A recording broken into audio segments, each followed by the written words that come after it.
Disclaimers, I do not hate trans people. I don't care if somebody's trans, I don't care if somebody is cis. Just live your life. And we all know trans are not going anywhere. But there are some issues they could fix within the movement that can make it a better movement. For starters, stop using ad hominem. You can't keep attacking people and calling them transphobe when they ask you questions, when they push back. In order to get people to join your movement, you have to give them answers. You have to answer the question. You have to be realistic. You have to meet in the middle.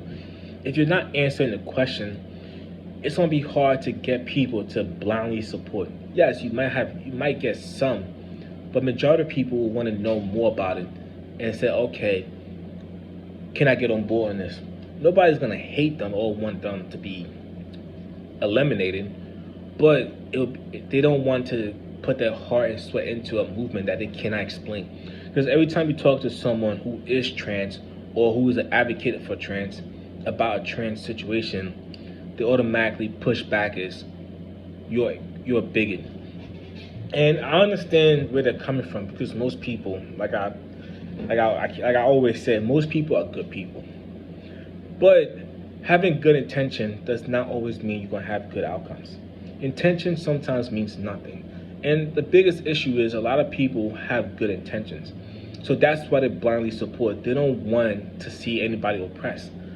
But blindly supporting without any facts doesn't always lead to good outcomes. And that's one of the biggest issues with the trans community. It's not leading to great outcomes because people are not having real conversation. And once you cannot have real conversation, like, where do you go from there?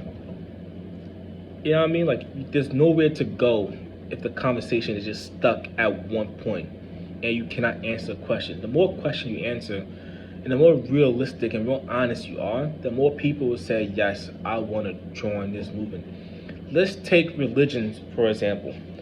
Religion, some people don't understand religion. Some people don't understand how God exists. So a lot of them become atheists. They allow people to be religious, believe in God, believe in Jesus, go to their school, go to Bible, go to Catholic school, go to Christian school. I personally went to a Christian school, and I know a lot of atheists. But my point is, being that a lot of people cannot relate to Christianity, they don't understand it, they don't support it. And the more information you can give people about Christianity, the more they can either decide to jump on board or say, nah. But at the same time, they're going to let you be and let you live your life.